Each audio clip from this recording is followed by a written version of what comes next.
All right, well, here we go. Here we go. Episode number 7 of Big Mouth Willie Bass Podcast. I'm your host, Ryan Willis. And I'm Matt Willis.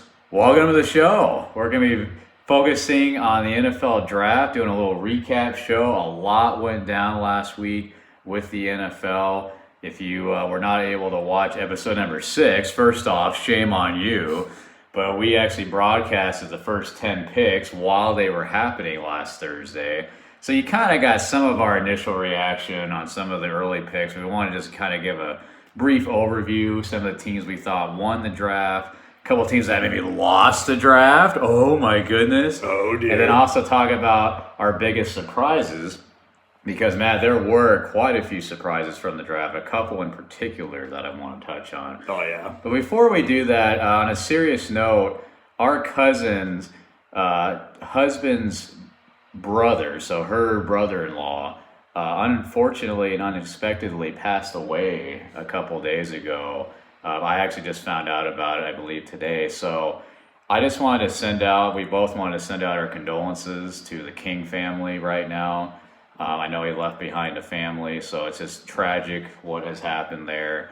And I actually posted their GoFundMe page on our Twitter account. I retweeted myself. So if you want to find the GoFundMe page to contribute in any way possible, I know times are tough right now for everyone with the coronavirus, but if you do have a few extra bucks you can spare, look me up at Wacky Willis SD on Twitter, or our page on there, the show's page at Big Mouth Willie. And anything you can do to possibly help would be greatly appreciated. And then also, a good buddy of mine, Matt, I just found out yesterday, his dad, who has been battling health issues for years, is really struggling right now. And we're actually not quite sure how much more time he has left. It's just very, very depressing. Yes. So I just wanted to send our thoughts out to him and his family as well, because they obviously have a lot on their plate. So just a lot going on right now. I hate to break open the show here with depressing news, but I just wanted to let these people know that we're thinking about them and just hang in there, and we got you. Yeah, we care for you guys deeply, so we got your backs. Yes, sir.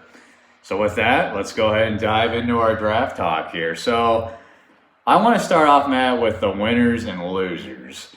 It's quite a bit. I mentioned last week that we are not draft experts, and this particular class I was not very familiar with because I just did not watch a lot of college football in 2019. You probably watched a lot more than I did. So anything that I say should not be taken that seriously, but I still think it's fun to go back and look at all the picks and be like, okay, which team on paper looks like they did really well, and then what teams look like what are you doing? You know, why are you taking 10 receivers in one draft? It just doesn't make any sense. So I think it's always fun to just kind of recap and look at some of the surprises. So let's start off with the winners. Who were some of the winners for you from the draft? I got 5 winners in particular wrote them down. All right. Starting first off with the Cincinnati Bungles. I know a lot of people will say that's the easy pick, considering that they did have the first overall pick. But the bottom line is that they did not screw it up. Because there was a part of me that thought they may have picked Chase Young, just because that's, the Bengals, that's how they run. And they're always cheap. Yeah, they're cheap and they make questionable decisions all the time. But I really like the pick of Joe Burrow. They didn't beat around the bush with that. Got the best player available at the best position. So he's going to automatically make them better. Also, they selected T. Higgins, the receiver from Clemson. Yeah, that was a good pick. I think they're building their team with players who have championship experience, who are proven winners, and that's what you got to do. You're the worst team in the league. You want to build that culture up. They got players that are winners, and I think maybe in a couple of years from now, Cincinnati might be going places. I hope so. I mean, I feel so bad for that fan base in Cincinnati. I mean, aside from a few years there in the last decade where they were making the playoffs with Marvin Lewis and they would get bounced immediately. They didn't have any playoff wins under Marvin Lewis, and yet still kept his job for 50 years. I mean, that city is just starving for a winning team, especially from the Bengals. So I really hope Joe Burrow works out there. I am a little nervous about him going there just because it's the Bengals, and history seems to, indicate that, yeah, it's going to be a tough ride. But, I mean, if they're surrounding him with good players and they give him plenty of time and they're patient, hopefully, yeah, this is going to be a winning team very shortly. The key for them is to draft well, and I would probably give them a solid A for what they did. Yeah. So would that be probably the team that you'd look at out of everyone that probably had the best draft, or would you say had the best? They're up there, but I think you would probably agree with this one. But Okay. I think my number one team was the Miami Tuna Fish. Yes, that was my number one, the Miami Tunas. Or the Dolphins, if you don't Oh, know. is that their real name? I forget. Yeah. I think them picking Tua is. They did what we wanted them to do. Exactly. If you did miss the last show, while we were doing the draft, them selecting Tua, we didn't think they were going to do it, but they did, and we're glad that they did. Because all the reports, the few days leading up to the draft, was, they're not interested in Tua anymore. They like Justin Herbert. And we were like, you gotta be kidding me. Makes no sense. And it turns out it was all smoke and mirrors. Yeah. The Dolphins wanted everyone to think that they weren't interested in Tua. Tua lands right in their lap at pick number 5. Boom, they took him. I applaud them for Yeah, I also thought it was really good that they didn't have to trade up. Yeah. Because I thought for sure that a team was going to go in and try to steal them. I mean, they had a lot of picks in order to move up if they wanted to, but as it turns out, they didn't need to. So, yeah, I'm really glad they didn't have to do that. They didn't have to spend any of their draft capital. But, yeah, Miami for me was number one as far as the team I thought had the most successful draft. They had 3 first-round picks, so we just mentioned Tua. At pick 18, they took offensive tackle out of USC, Austin Jackson, beef up that offensive line for Tua, who is injury-prone, let's be honest now. Yeah. So that was a good pick. And then at pick 30, I'm going to butcher this name, cornerback Noah Igbinoghene? Is that how you say it? Hell yeah, man. Auburn. And then in the second round, they made a couple more very solid selections, I might say. Guard Robert Hunt and Raekwon Davis, defensive tackle out of Alabama. So I loved all 5 of those picks, honestly, for the Dolphins. So to me, they hit it out of the park. The future looks pretty bright there in Miami. Yeah. It's not really an issue. I just like to say this just based off like a lot of the research I did look at the Dolphins. Some of those players that are also drafted in the first round, like the guy that you just mentioned, that long last name. Igbinoghene. There you go. That guy and Austin Jackson, they were rated lower. They were projected to maybe go in the second or even third round. So it's kind of like a bit of a reach. But the only reason why I think it's not that bad in hindsight is because what they're doing in Miami, they're trying to build that culture up. And I think Brian Flores, they're just picking the guys that they want that's going to fit best with that team. That maybe not necessarily the most talented, but what's going to fit best for them moving forward, for them to help win games and have Tua be their quarterback. So Yeah. I think so that's why I think it's still very solid on their end because, they're going to a fairly good organization. And we've mentioned in previous shows that we really like Brian Flores. We were very impressed by the job he did in his rookie year as their head coach last year. So for the first time in what seems like decades, let's be honest, it's Don Shula. You actually have some confidence in this regime in Miami. You actually feel like the players that they're selecting are top quality guys. They're not, maybe they are reaching for a couple of these guys like you mentioned, but I have more faith that they're making the right choices as opposed to previous coaches and GMs they've had there. Yeah, exactly. And plus, they got a lot of defense as well in their draft. So now, the one thing, I got to nitpick, one little thing I didn't like about the Dolphins draft, they did not take a receiver. Because look at their receiving core right now, man. They have Devontae Parker, Preston Williams. I think they still have Allen Hurns, who they got from the Cowboys last year. That's not a winning wide receiver. Devontae Parker, we've been saying for years, he's going to be a number 1 receiver. I remember I took him in the fantasy draft like early on a couple years ago because everybody was saying he was going to be the next big thing, and he was awful. He's been a huge disappointment for them. So, yeah, they didn't take a receiver. They took a freaking long snapper in the 6th round. Blake Ferguson out of LSU. Long Can he snapper. play receiver? Hey, long snapper lives matter too. I mean, why do you freaking use a draft pick on a long snapper? I don't understand that at all. So that would be my one criticism from the Dolphins draft. But aside from that, I thought they did a great job. An A+ for me. Yeah. All right, give me another team that you really liked. Let me turn the page on my notes. All right. We got another team that you also liked as well, as you told me before the show. The Indianapolis Colts. Yeah. Our new team, or at least my new team. Indianapolis. So what do you like about what they did? So here's the thing. They didn't have a first round pick, so some people may be surprised that we're picking them. But they did get DeForest Buckner out of that first round pick, who's also very young still. He's not an old guy or older, NFL standards, but but no, great pick up there. But they picked the receiver Michael Pittman from USC. I really like Michael Pittman. He's a playmaker. There was a statistic that came out. He only dropped 2.8% of catchable balls. So there you go. Pair him up with T.Y. Hilton. Yeah, that's a hell of a receiving core there in Indy. Yeah, he's tall. He can, obviously catch the jump balls.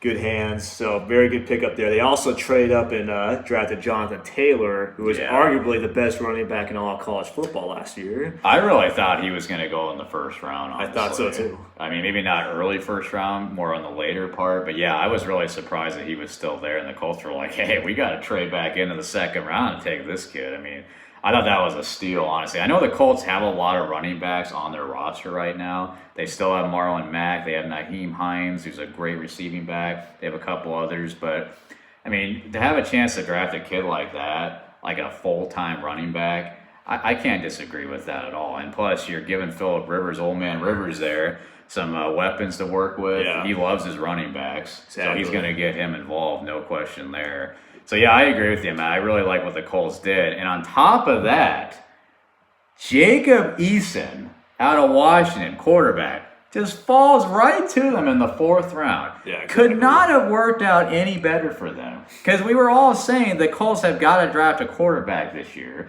Because Rivers is only on a one-year deal, so it could be one and done for him. Maybe he'll come back for more years. We don't know. We'll have to wait and see how the season goes. But we all were saying, yeah, it's obvious they got to draft a quarterback at some point. And Jacob Eason, I mean, maybe not a first-round prospect, but certainly a second or third, at least I thought he was. Yeah. He's still sitting there in the fourth round. The Colts snack him up. Boom. Yeah. They got their quarterback potentially of the future. Yeah, I agree with you. He was definitely a steal in the draft. Quick side note about Jacob Eason. I didn't mention this in a previous show, but I'll own up to it because just as if I make correct predictions, I also will, make sure, if I did make a mistake, I'll point it out as well. I'm glad you're mentioning it because I was going to call you out on it if not. I had Jacob Eason going in the first round. I know that's pretty crazy from some people's eyes, but he fell to the fourth round. I think that's why I put them as a winner. But you made a lot of correct predictions, though. Thank you. Last Thursday, you were calling most of those picks in the first round, so I was impressed. Surprisingly, you're allowed to have one big screw up. But the reason why I like Jacob Eason a lot, though, pro-style offense at Washington, so that's good. The only question mark, about Jacob Eason is that a lot of people were saying that maybe his work ethic is a bit questionable. I did read a couple reports about that, and also a lot of people criticizing his accuracy. Yeah, for one though, he does have a cannon of an arm, which is something you definitely need in the NFL. A good arm to work with. But I do think he's being drafted in the perfect situation. Agreed. He does not have to be thrown in immediately. Phillip Rivers is he's never had to play this role ever in his career before, but you would have to think, learning under Phillip Rivers is probably one of the best quarterbacks you can learn from. Yeah, because Philly's one of the best teammates you can have. Exactly. I mean, he is just a constant professional. He's not going to be like Brett Favre or Aaron Rodgers, who we're going to get to. Yeah, wait for that. Side note. Where it's just going to be like, get out of here, kid. You're trying to take my job. I feel like at this stage of Rivers' career, especially now that he's on a new organization, he's probably going to have a whole different mentality and outlook. Exactly. I'm sure he's going to be more than willing to give the rookie some pointers. But it's a perfect situation also because he's not even going to be their backup because they still have Jacoby Brissett. Yeah, Now it's a third stringer. they could in theory trade him, but I feel like if they were going to do that, they would have done that during the draft to accumulate more picks. From what I've been hearing, it seems like Brissett's going to stay on the roster. So I don't see why not. So Eason's going to be the third string guy, and Rivers never misses a game. So Eason is not going to have to play a single snap in 2020. So that's perfect for him. Yeah, he's learning underneath Rivers and Brissett. Should mention them as well, and also Frank Reich, who might be the best backup in the NFL. Yeah, exactly. But yeah, Frank Reich is a great coach. As we used know. to be a quarterbacks coach for our San Diego Chargers, and they didn't think that he was good enough, so they fired his ass. He goes over to Philly to become their OC, and they won a Super Bowl. How about that? Exactly. But yeah, so that's why I have the Colts, another winner. They definitely great pick, Jacob Eason, and the other picks as well. I think they're rock solid. Yeah, I'm excited about what the Colts are building. I really am. I mean, obviously, when you bring in Phillip Rivers, your mentality should be you got to win now. They gave him the players to where he can definitely win now. And hopefully T.Y. Hilton can stay healthy for once. Definitely. When he's a top 10 receiver in the NFL, no question. All right, some of the other teams, Matt, that I really like, just real quick here. The Cleveland Brownies. The Browns? Can you believe this? No. I mean, the Browns every year, I think, have the worst draft. Damn, man. Especially when we go back and look at it a few years later. But I was really impressed by what the Browns did, Matt. They took Jedrick Wills Jr., the offensive tackle, at pick number 10. We both thought he was going to be the first tackle off the board. We thought he was actually going to go at number 4 to the Giants. Yeah. So just the fact they were able to snag him when he's probably a top 5 talent, I really love that pick. And plus the Browns' offensive line, I mean, they need help. They were awful last year. Mm-hmm. So you got to like that. And then I really love their second-round pick, Grant Delpit, the safety out of LSU. Most years, a normal draft year, he probably would have been a first-round pick. But this draft was just so loaded this year. So I really love what they did with those first 2 picks. I think that instantly makes them a better team. Oh, yeah, I agree. Getting an offensive lineman who should have been a top 5 at pick 10, that's good value right there. They got to protect Baker Mayfield. Yeah. They already got a solid running game. That'll help out. So solid pick there, and helping out in the secondary with Grant Delpit. Mm-hmm. Yeah, I agree. And that's already a pretty damn good secondary. That's right. So I really like what the Browns are doing there. I really hope that this year will be the year they were supposed to have last year when they were predicted to win the AFC North by so many different experts out there. Not by us. Not by us, no. I thought they would be like an 8-8 team. They couldn't even do that. So, a couple other teams, though, Matt, that I really liked. The Buffalo Bills. The Billies. Now, they didn't have a first-round pick either, similar to the Colts. Mm-hmm. But their first pick from the second round, A.J. Epinesa, the defensive lineman out of Iowa. A lot of people thought he was going to go in the first round. Now, I don't know a lot about the players from this class, as I've already noted. I've watched Epinesa play. This kid is the real deal. I think there's no question that he's going to be a great NFL player. The Bills got, in my opinion, possibly the biggest steal of the entire draft. I really loved that pick by the Bills. And a good value pick in the 5th round, they got Jake Fromm, quarterback out of Georgia. Now, I don't think Jake Fromm is ever going to be a starting quarterback in the NFL, but certainly I think he'd be a serviceable backup behind Josh Allen there. I mean, he's coming from a winning program there in Georgia. He was, I believe a 3 or 4 year starter there. Yeah, he started a lot of games and, heavy competition there in the SEC. So I really like what the Bills did. Not a lot of picks, but Epinesa and Fromm, I really like what they did there. Yeah. And then lastly, for me anyway, the Detroit Lions. As a whole, I wasn't crazy about their draft, but their first 2 picks I love. They got Jeff Okudah with the 3rd overall pick, cornerback out of Ohio State. I mean, he was by far the best defensive back in the draft, so can't argue with that. And then in the 2nd round, they snagged Georgia running back DeAndre Swift, who again, kind of like Jonathan Taylor, easily could have been a first-round pick. I thought he was going to be a first-round pick. The Lions may finally have a running back to take Barry Sanders' place. Whoa. I don't believe it. No, Nothing against Kerryon Johnson, that's his name, right?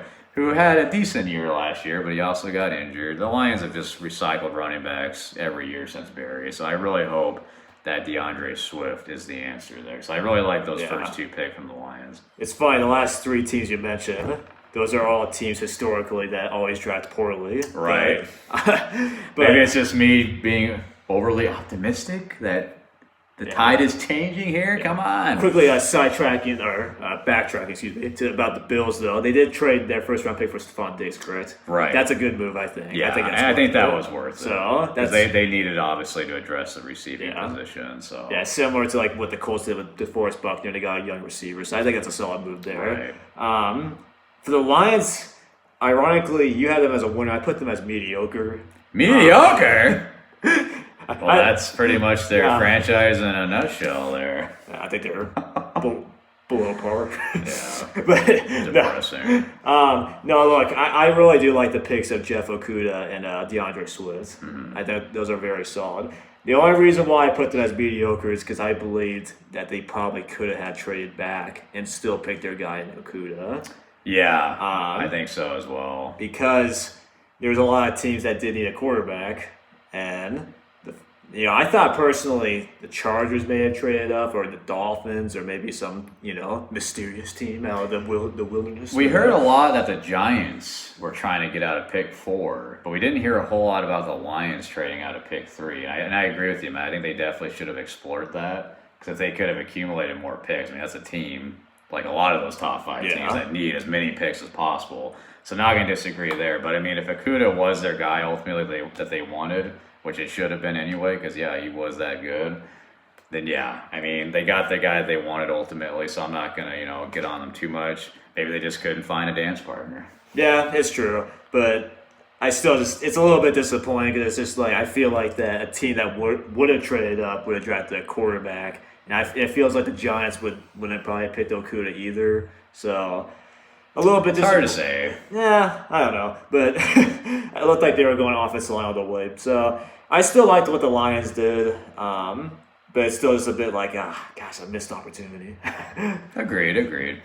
Now, before we go to the losers, is there anybody else you want to mention from the winners' side? I'll quickly go through 2 other winners I have. The Buccaneers. The Yucks. If you've been watching the previous podcast, I've been very high. Oh, of course they have. I've been very high with pretty much everything that the Buccaneers have done. I think, obviously winning the offseason doesn't win you championships, but it doesn't hurt you either. Yeah, it doesn't hurt you either. But they drafted Tristan Wirfs with their first overall pick. Another guy who I thought was going to go top 10. Yeah. So obviously help out Brady. They also got Antoine Winfield Jr. with their second-round pick, who probably should have won in the first round. Yep. So that's going to help out that defense. And they also picked a running back in Keyshawn Vaughn from Vanderbilt. That's right. So another running back was a position of need. Yeah, absolutely. They need to run the ball. Ronald Jones, decent option, but if you're planning on having him be the feature back, there might be some issues. Yeah, so I really liked what the Buccaneers did. Definitely will help out Brady.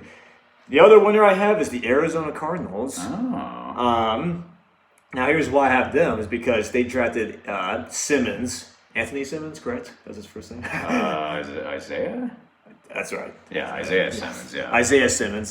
He was the linebacker, but can also play safety or cornerback. Or the hybrid. He can play pretty much anywhere. Similar to Derwin James, from what we've been hearing, and from my own studies from watching him. I really think he's a Derwin James prototype. Maybe a little bit bigger than Derwin. I think he might be able to play, linebacker if the Cardinals really want him to. But I think ultimately he's just a defensive weapon. Yeah. Kind of similar to how Taysom Hill is an offensive weapon and OW for the Saints. Exactly. I think Simmons is going to be a defensive weapon for them, because you can line him up anywhere. I think he's going to be in a couple years just running the show there, calling the plays on that defense. Yeah, I agree. I remember when that pick happened, we were like, man, that's a steal. Yeah, easily. I mean, talent-wise, top 5 guy. Because I had him going at 6, which we'll get to in a little bit. Who picked the number 6? I don't remember. But I really like that pick. I think he's going to be a good player with them. Also, they traded away their second-round pick for DeAndre Hopkins. Okay, that's Say no more. I don't have to go. I mean, if they would have traded their first round pick for DeAndre Hopkins, we still would have given it the okay. But the fact that it was a second round pick, yeah. Yeah, they also picked offensive tackle Josh Jones. Josh Jones, yeah. Who was good name, huh? Highly regarded for a third rounder. It's a pretty solid pickup. Help out Kyler Murray and Kenyon Drake in the running game. So I like the Cardinals for sure. They drafted a very good player at their first pick, and for their second round pick, they got the best receiver in football. Yep. So solid. Winner to me. Yeah, sounds like a winning team. Yeah, I think I mentioned this in previous episodes, Matt, but I'm really high on where the Cardinals are going right now. No kidding. I really feel like as long as Kyler Murray continues to progress and takes that next step, especially this coming year, yeah, Arizona I think is going to be on the up and up. Yeah. I expect good things from them. All right, enough of the winners. We want the losers. I'm a loser, baby. So why don't you kill me? All right, so again, am I qualified to call these teams out and say they had a horrible draft? No. But is that going to stop me? No. Why? Because I'm a big mouth. So Big mouth Willie Bass. So, Matt, the first team I'm going to mention here, it's going to be a surprise probably to most of you out there because all we've been hearing are people, experts, raving about the draft that they just had. The Denver Donkeys. I am not high on what John Elway just did. Horseface? Now look, yes, that's me. Now look, it's not so much the players he took that I don't like. I actually really like the players he took. Jerry Jeudy, you could make an argument that he was the best receiver in this draft class. So you take him, hey look, no problems there. Great receiver. Give their quarterback, Drew Lock, thank you. Give him an extra target to go on with Cortland Sutton. I'm not going to disagree with that pick. But then the second round, Elway takes another receiver. Again, a guy that I like in KJ Hamler from Penn State. But why do you take a receiver in the second round? 2 receivers? Are these guys going to be able to step on the field in 2020 and immediately make them better? Jeudy maybe, because he's coming from a pro-style offense. I don't understand that. Especially when you already have a number 1 receiver in Cortland Sutton. Yeah. It's not like they don't have anybody. And Deshaun Hamilton's actually a pretty decent slot guy for them. So receiver was really not a need for them. Mm-hmm. So that was my only kind of issue with what they did there. It's not so much I don't like the players. I love both of those players. But it's like, okay, how many receivers do you need? Yeah, I agree. They already got Cortland Sutton, who's very solid. So the fact that they drafted 2 receivers at their first, I mean, if they drafted like a receiver in the back end, then that's fine. But or maybe even third round, like break it up a little bit. Exactly, just like first. It's not like it kind of was a position of need, but it's like you don't need that many. But on top of that, they're a run first team. Yeah, they have Phillip Lindsay, and they just signed Melvin Gordon. Mm-hmm. So I'm pretty sure they're going to want to run the ball a significant amount. Yeah, young quarterback as well. So why do they need 4 really good receivers? I mean, I guess that's a good problem to have, but if you're going to be a run-first team, it just doesn't seem to make a whole lot of sense. They also got tight end Noah Fant, too, who came along last year. Yeah. And they took a tight end in the 4th round. Jeez. They're just loading up. What about the defense? That's honestly my biggest issue with this whole thing is what about their defense? I mean, it's decent, but it's nowhere near the level they were at a few years ago when they won the Super Bowl. I mean, they still have Von Miller, but I'm pretty sure they just lost Derek Wolfe, if I'm not mistaken, on the defensive line. Lost Wolfe and Chris Harris. Yeah, and Chris Harris, that's right. So the defense needs some help, and they really didn't do anything. Yeah. I know. I mean, it's kind of surprising in my book that so many people have them ranked as high. I mean, like I said, I really like Jerry Jeudy for sure. But that's probably what elevates them in a lot of people's minds. But questionable picks all around, I'd say. I did like their 3rd round pick though. Lloyd Cushenberry, the 3rd guard out of LSU, a national champion. Yeah. Cushenberry was probably one of the top guards in this draft. So that was a good pick because the Broncos' offensive line has not been that great. Mm-hmm. They took Garrett Bowles a couple years ago, offensive tackle. He got called out by Elway because of how poorly he was playing last year. So that tells you everything right there. That offensive line needs some help. I think Cushenberry right away. He can go out there and play day one, so that's a good pick. Again, I like the players, but when you're a run-first team and you already got a couple really good receivers, one of which is, I believe, an All-Pro in Sutton, why the heck do you need to take a receiver with your first 2 picks? Yeah, it doesn't really make much sense scheme-wise. So, Vic Fangio, the Denver Broncos head coach, he's got to, figure out John Elway's mess. It's John Elway's show. He's just got to go along with it. Yeah, it's his commander, his lord. Yeah, and then real quick for me, Matt, the other team that I would say was a loser are the Carolina Panthers. Reason being is every player they drafted was a defensive player. They did not draft one offensive player in the entire draft. Apparently, they are just so confident in Teddy Bridgewater and Christian McCaffrey. That's all they need. They'll be fine. They don't need any more offensive line help. Forget about the receivers. DJ Moore's great. Apparently, they have no concerns over there in Carolina about their offense. All on the defense. I'm never going to argue with a team that wants to focus on their defense, but every single pick? I don't know. That just seemed very bizarre. And I believe I read that was the first time ever a team drafted nothing but defensive players.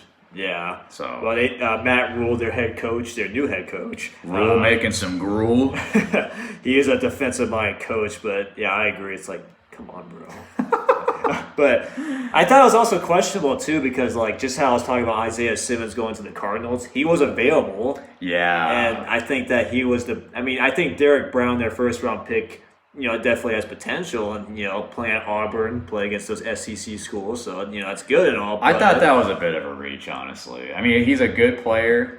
I think it's a solid pick, but I feel like with Simmons sitting right there, a guy that can play 2 different positions or multiple, even more than that. I don't know. I just feel like they kind of dropped the ball there. I just feel like a team that just lost their, heart and soul of that defense and Luke Kuechly. Captain America. Yeah, exactly. They could have, drafted Simmons and he can just play anywhere and, obviously you can't necessarily replicate what Kuechly did, but, that's still a very solid choice that could have been, but chose not to, which is disappointing in their... Wah, wah, wah. But yeah, I agree though. Lots of defense, and I think that the Carolina Panthers are a team that could easily be picking in the top 5 or even number 1 next year. I mean, it really comes down to what Matt Rule brings to the table as a rookie head coach, and then on top of that, what is Teddy Bridgewater going to do? Yeah, how is he going to play? I mean, I like Bridgewater and I love Christian McCaffrey, but McCaffrey's a top 5 player in the league, but again, I think I've already mentioned this in a previous episode. I feel like Teddy Bridgewater was a system quarterback with Sean Payton. I think that's why it worked in New Orleans. I don't know how it's going to work in Carolina. Yeah. We're going to see real quick if he's a legit quarterback in this league. Yeah. All right, Matt. Give me some of your losers. You got any? Or did everybody do so wonderful? Everybody gets A's. No. All right. So...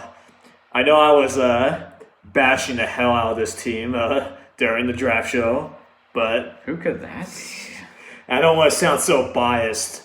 Well, I don't... Or angry. Or resentful. I know some people are just like, oh, yeah, that guy's just a hater, but... And I know that we have a few Charger fans that watch our show or / listen to our show. All right, look. This is why I have the Chargers, the LA Spanoses, the Carsoners, whatever you want to call them. Carson Londoners.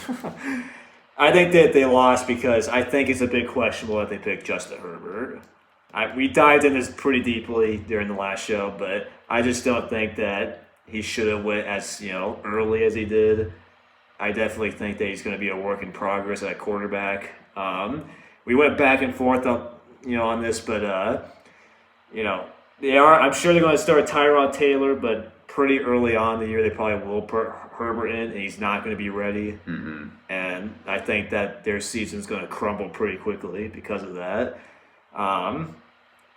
They should have picked Simmons, in my opinion. That's who I had them picking. They didn't pick him, and I feel like they're going to regret that. It's my personal opinion. And then they traded back into the first round. Yes, and that's another... They picked Kenneth Murray, linebacker from Oklahoma. He could be a solid player. He could be. I don't want to knock on anyone, but Patrick Queen, linebacker from LSU, was available, and most people had him ranked higher. I did as well. I thought the Ravens got a steal when they were able to land him in the latter part of the first round. Because Queen is a bit more of like that modern day linebacker who can also play in coverage. From everything that I looked at Murray, he's basically just like a run first type linebacker, which is good and all, but it's not as valuable in today's NFL.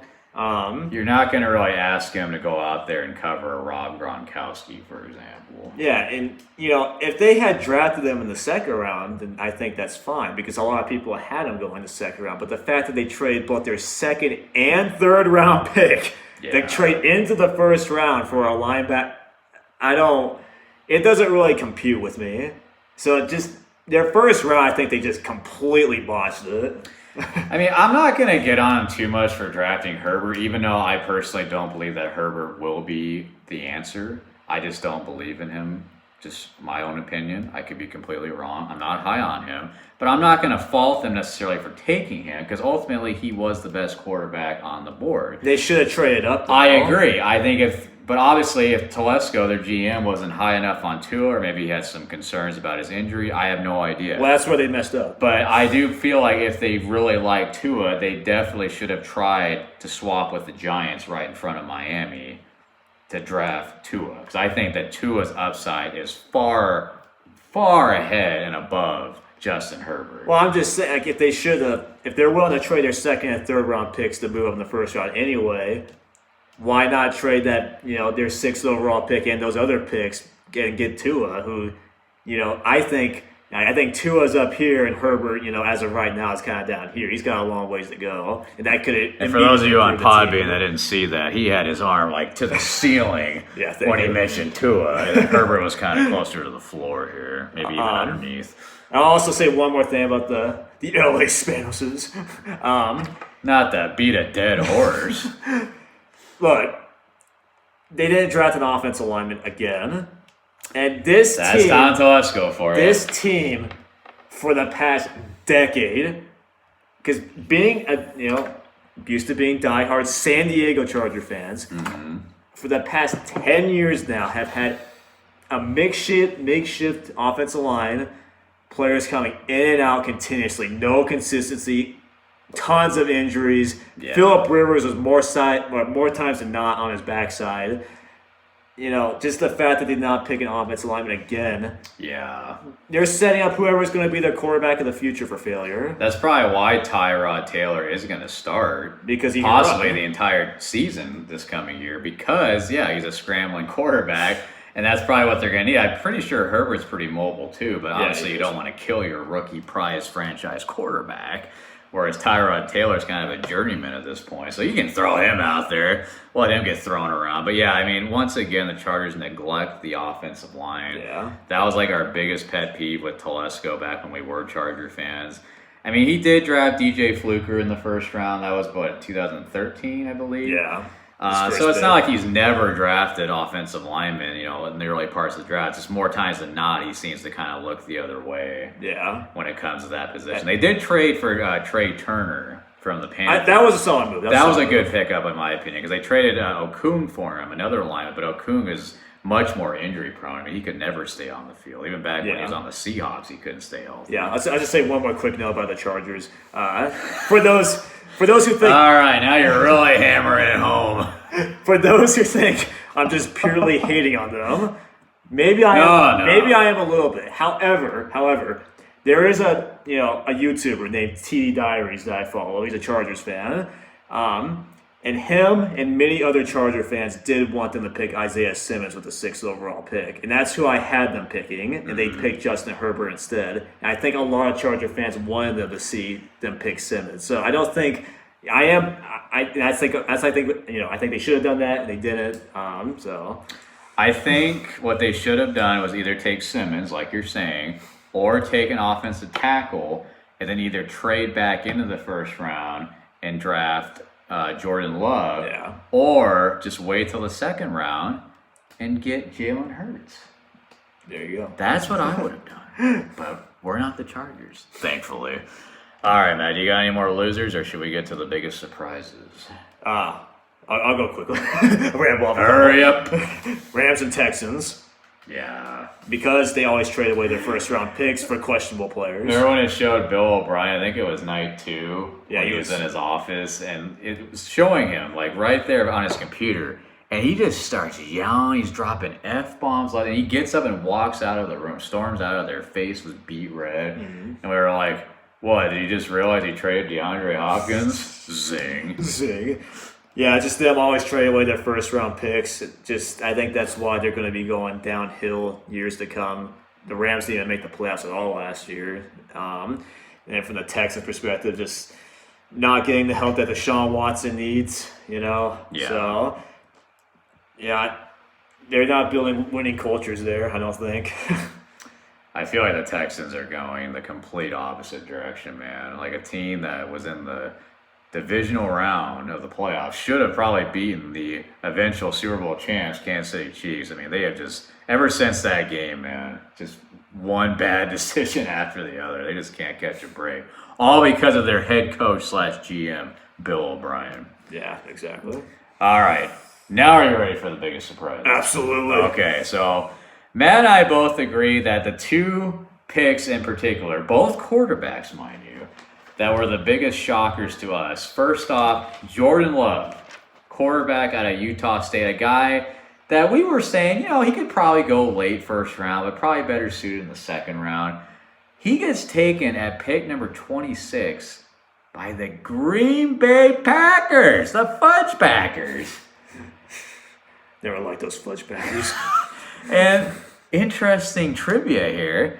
Aaron Rodgers is the same age today that Brett Favre was when the Packers drafted Rodgers back in, 2005, I believe? Yeah. So here the Packers are once again. They got their legend Hall of Fame quarterback that's kind of getting towards the end of his career. I believe he's 36, I want to say. Yeah, he's getting up there. Yeah. And they're like, okay, he might have a couple more years, but we're going to go ahead and just draft our next guy. We're going to go and just throw away our first round pick here. A team that made it to the NFC Championship game last year. They were 1 game away from the Super Bowl, and they take a guy that's probably not going to see the field for the next 2 or 3 years. Yeah, definitely. React. Definitely questionable. I actually did have the Fudge Packers as the biggest loser probably of this year's draft, mostly because of that pick. Mm-hmm. It just doesn't really compute with me because does not compute. Yeah, exactly. But not only that, but they just extended Rodgers, I think, last year to till 2023, and you draft with your first round pick a quarterback. So he's going to have to wait for 4 years, and at the end of his rookie contract, all right, I got 1 year to prove myself. Yeah, and he has a mediocre year, and they pay him $150 million. Oh my gosh! It doesn't make sense. The interesting dynamic, then, obviously, Matt, is how is Rodgers gonna handle this? Because Aaron Rodgers comes off, and look, I don't know him personally, because if I did, I'd have him on the show. But he comes off to me as kind of a douchebag. No offense, Packer fans. I know you worship him. I know he's your Jesus. I don't know that for certain as factual, but Aaron Rodgers doesn't seem to me the type of guy that's going to bring in a rookie quarterback and be like, come here, buddy, I'm going to show you the ropes. He's kind of kind of egotistical. Asshole. Well, I wasn't going to go that far, but sure, why not?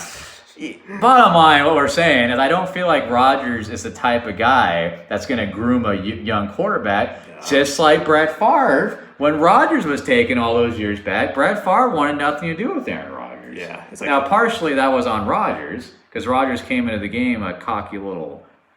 I don't want to say any poor language anymore, but you know what I mean. Like Rodgers came in, he had a bad attitude or whatever. He thought he was, Mr. Hot stuff, and Favre was like, "Get out of here." So that was, a doomed relationship from the get-go. But the point is, I just don't know if this is really going to work out. I mean, maybe it will work out like it did with Favre and Rodgers, but... Well, yeah, that's the thing I was about to say, is that I don't think Jordan Love is anywhere near what Brett Favre or what Aaron Rodgers turned out to be.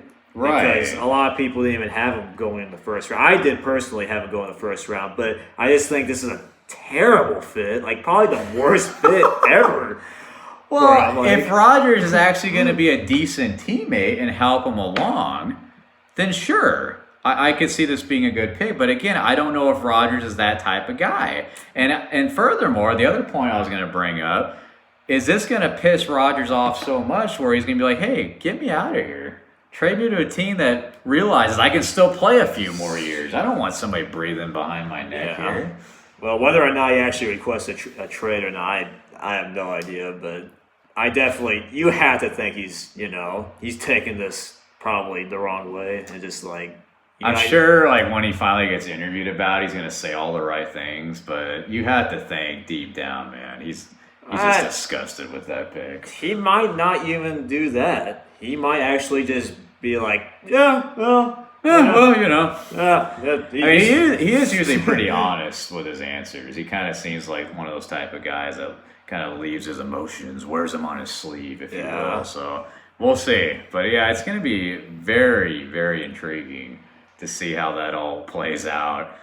It's a big gamble. And other thing I was going to mention, because you said, Rodgers and Favre, obviously, they were much more highly touted, although Favre, I believe, was a second-round pick when he was drafted way back when. But still, the upside, a lot of people were aware of that. Rodgers was being debated as going number 1 in 2005 out of Cal. It was between him and Alex Smith going to the 49ers.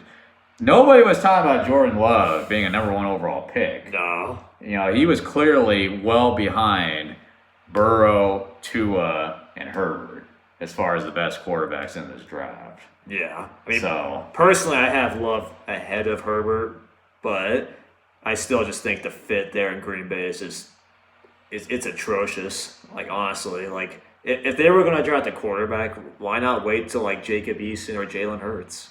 Speaking of which, that's our next surprise of the draft. Jaylon Hurts was selected in the 2nd round. Quarterback out of Oklahoma, also Alabama at one point. The Philadelphia Eagles decided to roll the dice on Jaylon Hurts. I personally don't mind it. Because it's a 2nd-round pick. If it was a 1st-round pick, we got some issues. Don't tell that to Philadelphia fans. Right. Well, Philadelphia, they're going to hate no matter who they pick, let's be honest there. But I actually like the pick. Why? Carson Wentz, I watched a lot of Eagles games because for some reason Fox San Diego showed like every game of theirs last year, it seemed like. So I saw a lot of Carson Wentz. He did not look right to me. Yeah. I don't know if he was just still recovering from his torn ACL or what, but he just did not look good. And I honestly, if I'm Doug Peterson, I probably would have had the same concerns. And I think that's why the Eagles decided to take Hurts, is because it's like, look, we don't know if we're ever going to get the Carson Wentz of old. The guy that was going to win the MVP the year they won the Super Bowl, let's be honest. I mean, he was having an unbelievable year. And ever since the injury, man, it's just been tough sledding. Yeah, I'm a bit mixed about it, honestly, because I do think that it is smart for them to draft a quarterback because, like you said, the injuries of Carson Wentz. But I do think on the other hand, it's like they did, similar to what the Packers did with Rodgers, the Eagles did give an extension to Carson Wentz already. Yeah. So it's already just like, oh, well, you're already drafting. Although at least it wasn't that 1st round. I think that's why I don't mind it as much. Mm-hmm. Because I actually do like Jaylon Hurts. Yeah, I do too. He obviously had a great year last year at Oklahoma, and he was very good at Alabama as well. I think he was the Heisman runner-up, or second or 3rd, but regardless, very good. So that's why I'm not going to knock it too much. I think a lot of Eagle fans are overreacting, but that's nothing new. But they're going to do that regardless. Well, yeah, I mean, with Wentz's injury problems, Matt, they need to have a solid backup. And furthermore, if Carson Wentz is going to play the same way he played in 2019, start warming up, Jaylon, because you might be the next quarterback.